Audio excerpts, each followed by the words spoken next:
नमस्कार, मैं हूं प्रज्ञा मिश्रा और आप देख रहे हैं प्रज्ञा का पन्ना। विदेशों में, दूसरे देशों में चुनाव, तकनीक, टेक्नोलॉजी, डेवलपमेंट, एम्प्लॉयमेंट, टीम टाम, लेमड़ा तेमड़ा पर वोटिंग होती है और हमारे यहाँ हिंदू खतरे में है, इस पर वोट पड़ता है। हमारे यहाँ मुसलमान की चूड़ी टाइट रहे, इस पर वोट पड़ता है। हमारे यहाँ खुला नेता लोग अलग अलग जातियों की भीड़ बुलाकर उनसे जाति के नाम पर वोट मांगते हैं। फलानी जाति से कहते हैं कि वोट दो भैया, जिंदगी बना देंगे। ढिमकाने से कहते हैं कि वोट दे दो, मजा करा देंगे। कोई नहीं पूछता सरकार में थे तो भैया हमारे लड़के को नौकरी काहे नहीं लगवा पाए। कोई नहीं पूछता कि सरकार में थे हमारे खेत सांड काहे चर गए। कोई भी नहीं पूछता कि इतने सालों में सड़कों का ये बुरा हाल, ये दुर्दशा क्यों है। कोई नहीं पूछता कि एमएसपी पर फसल क्यों नहीं खरीदी जाती। कोई नहीं पूछता कि गुंडागर्दी और क्राइम किसी भी सरकार में कम क्यों नहीं होता। विकास चला जाता है भाड़ में। सच ये है कि वोटर, सपोर्टर और गपोटर मिलकर सरकार बनाते हैं, जो सामने वाले की चूड़ी टाइट करने का वचन देता है। लोग उसे ही वोट देते हैं और यही वोटिंग पैटर्न है। दोस्तों, इस समय का हाल आपको बता रही हूं। उत्तर प्रदेश के छोटे से लेकर मोटे नेता तक सबकी सबसे बड़ी चिंता यह है कि ब्राह्मण किधर जाएगा। ब्राह्मणों को पकड़ो, ब्राह्मणों को जकड़ो, ब्राह्मणों का सम्मेलन कराओ, ब्राह्मणों को समझाओ, ब्राह्मणों को फुसलाओ, उसे जाने मत दो, निकलने मत दो, पकड़ो पकड़ो।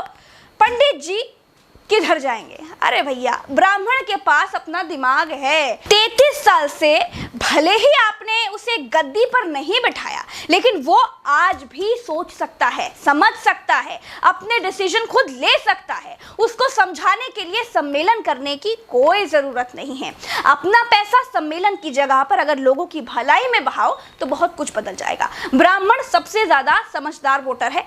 जिधर भी जाता है चुपचाप शांति से चला जाता है। ब्राह्मण वोटर की खासियत भी यही है कि कभी पलटकर पूछता ही नहीं है, आंदोलन नहीं करता, अपनों के लिए भी आवाज नहीं उठाता। वो जवाब सिर्फ ईवीएम से ही देता है। अगर ब्राह्मण पलटकर पार्टियों से पूछ दे तो सभी पार्टी वाले खीस से निपोड़ देंगे। बीजेपी वालों से ब्राह्मण पूछ पाता तो जरूर पूछता कि विकास दुबे कांड में 2-4 दिन पहले ब्याह कर आई खुशी दुबे को जेल में क्यों रखा है। आपकी पुलिस ने तो दूसरे दिन ही कह दिया था कि खुशी दुबे बेकसूर है, निर्दोष है, उसको छोड़ दिया जाएगा, लेकिन आप उसको जेल में काहे सड़ा रहे हैं। ठीक है, कानून आपका है, कोई भी धारा लगाइए, लेकिन 2-4 दिन पहले ब्याह कर आई लड़की के पास कौन से परमाणु बम बनाने के फॉर्मूले थे जो उसको जेल में डाल रखा है।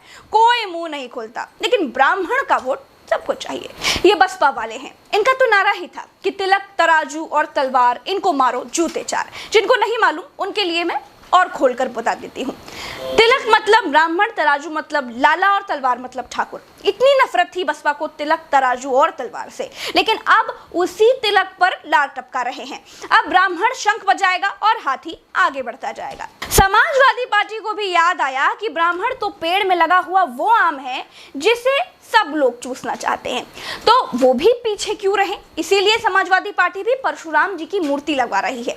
सबको लगता है कि ब्राह्मण मिठाई का भूखा होता है, सम्मान का भूखा होता है, तारीफ का भूखा होता है, लेकिन भैया वो समय जा चुका है। अब ब्राह्मण बगल में भिक्षा वाली पोटली दबाकर नहीं चलता। ब्राह्मण के पास अपनी बुद्धि पहले से भी थी और आज भी है।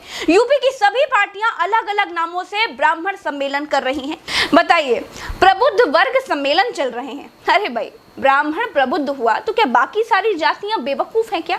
या फिर आप ब्राह्मणों के लिए सम्मेलन करेंगे और दूसरी सारी जातियों को भेड़ बकरियों की तरह रैलियों में समझा देंगे हैं और वोट ले लेंगे उनसे? जातिवादिता का खुला खेल चल रहा है यहाँ पर। दोस्तों, इसी उत्तर प्रदेश में ठाकुर सरकार है। इसी उत्तर प्रदेश में यादव और मुसलमानों की मिली जुली सरकार थी। इसी उत्तर प्रदेश में बहुजन सरकार थी।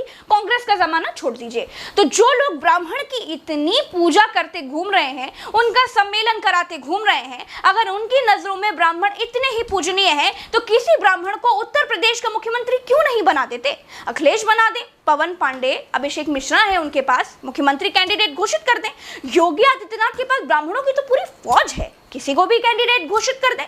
मायावती जो ब्राह्मणों को लेकर इतनी चिंतित है, अपनी पार्टी के इकलौते ब्राह्मण सतीश चंद्र मिश्र जो केवल ब्राह्मणों का सम्मेलन कराने के लिए बसपा में है, मायावती उनको मुख्यमंत्री पद का दावेदार क्यों नहीं घोषित कर देती कि बहुजन समाजवादी पार्टी से अगर अगला कोई मुख्यमंत्री बनेगा तो वो ब्राह्मण होगा। लेकिन ऐसा कोई नहीं करेगा। सबको वोट चाहिए, ब्राह्मणों का कोई नहीं लेना चाहता। कांग्रेस से नारायण दत्त तिवारी आज से 32 साल पहले आखिरी ब्राह्मण मुख्यमंत्री थे।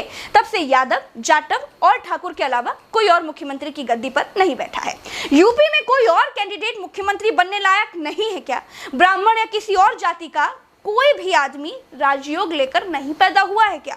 बातें सही और बिल्कुल खरी खरी कहती हूँ। इधर वालों को भी मिर्ची लगेगी, उधर वालों को भी मिर्ची लगेगी। दोस्तों, आप लोगों से कहना चाहूंगी कि जातिवादिता के खेल में बिल्कुल मत पड़ना। जिसके भीतर उत्तर प्रदेश को आगे ले जाने की क्षमता हो उसे ही वोट करना। आज के लिए इतना ही। वीडियो अच्छा लगा हो तो लाइक जरूर कीजिएगा, चैनल को सब्सक्राइब जरूर कीजिएगा। जय हिंद।